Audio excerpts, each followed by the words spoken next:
এখানে আমার ফুলে গেছে, আমার এখানে অনেক মারছে। যারা তুই আমাকে বিয়ে করতে চাইছিস, দাঁড়া তোকে আজকে মেরেই ফেলবো, এটা বলেছে আমার।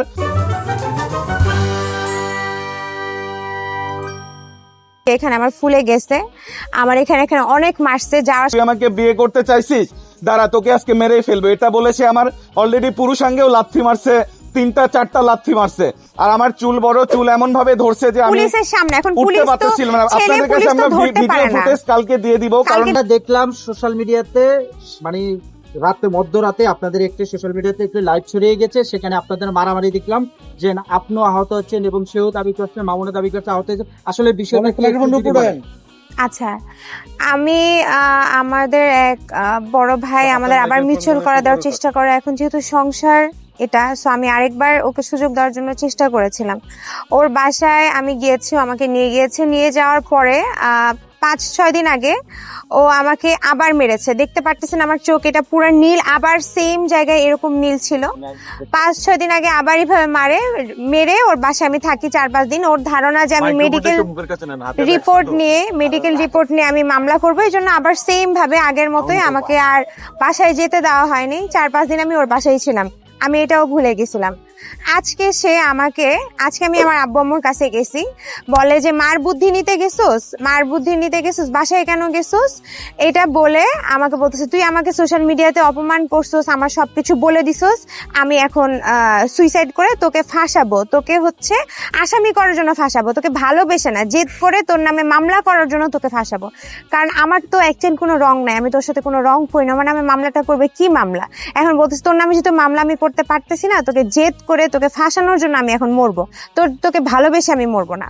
তো এটা করে আমি কি করছি, দৌড়ে ও কি করছে, আমাকে হচ্ছে আমাদের ওর ফ্যানের এখানে একটা ওর শাড়ি ঝুলায় ও আমাকে এগুলা বলতেছে। তো আমি কি করছি, আমি তখন আমার আম্মুর সাথে যে বাসায় জি ব্লকে বসুন্ধরাতে ওখানে ছিলাম, ওখান থেকে আমি দৌড়ে আসছি ওর এসব দেখে, যে মানে ওকে আমার সেভ করা দরকার, অ্যাজ এ পার্সন হিসাবে তো এটা করা দরকার।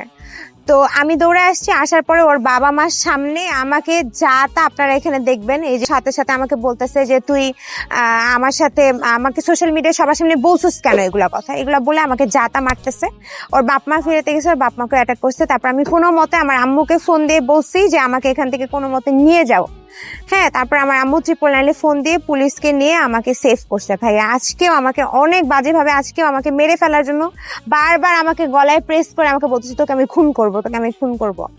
আমি সবকিছু ভুলে আবারও চেয়েছিলাম সংসারটা করতে, বাট আমি আসলে পারিনি ভাই, এই ছেলের সাথে কোনো মতেই কোনোভাবেই সম্ভব না।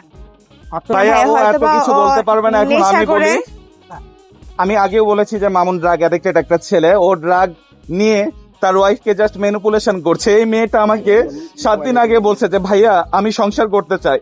আমি বলছি পুরো দেশবাসী মনে করছে যে আমি হয়তো মোহনাকে শিখিয়ে দিয়েছি বা মোহনাকে কেউ কি করেছে, আমরা কেউ শিখিয়ে দিই না। বরং ও মামুন যখন আমাকে মারে, ওনারা কি আসে এগুলা করতে? ওনাদেরকে শুধু একটা মিথ্যা এলিগেশন দিয়ে আমি তাকে বলছি ঠিক আছে আপু তুমি যেহেতু সংসার করবা, ঠিক আছে তুমি যাও, চেষ্টা করে দেখো। মামুনের মা আজকে দেখেন ওনাকে কামড় দিয়ে কি করছে, ওরা কেমন ফ্যামিলি যে সেটা দেখেন। ওর মা এত বয়স্ক একটা মানুষ, উনি কি এটা করতে পারে? আমার মার সাথে মারামারি শুরু করছে পুলিশের সামনে। আপনাদের ইন্টারভিউতে আমি একটু আগে বসে দেখতেছিলাম, বলতেছে যে লিখন ধরছে। একটা পুলিশের সামনে কখনো লিখন কি ওনাকে ধরতে পারবে? আপনাদের এটা মনে হয়? পুলিশের কাছে ফুল ভিডিও আছে, এটা আমি আপনাদেরকে দেখাবো। ওই মহিলা মানুষ হয়ে উনাকে কিভাবে জাস্ট আমার আম্মুর সাথে আসছে। আমার মার তো এখানে আসলে কেউ নাই। মামুনের এই ঘটনার কারণে আমার পরিবার থেকে আমরা বিতাড়িত। তো আমার মা কি হয়েছে, কিছু হইলে ওকে ফোন দেয়, জাস্ট ঠিক আছে একটা মানুষ ফোন দেয়। ও আমার মার সাথে জাস্ট আসছে কেন, এই জন্য ওর মা ওকে আজকে কিভাবে অ্যাটাক করছে জাস্ট দেখেন। ওনাকে মেরে আমরা মেডিকেলে গিয়ে আমার এখানে মাংস তুলে নিছে এবং সে আমাকে বারবার বলতেছে যে তুই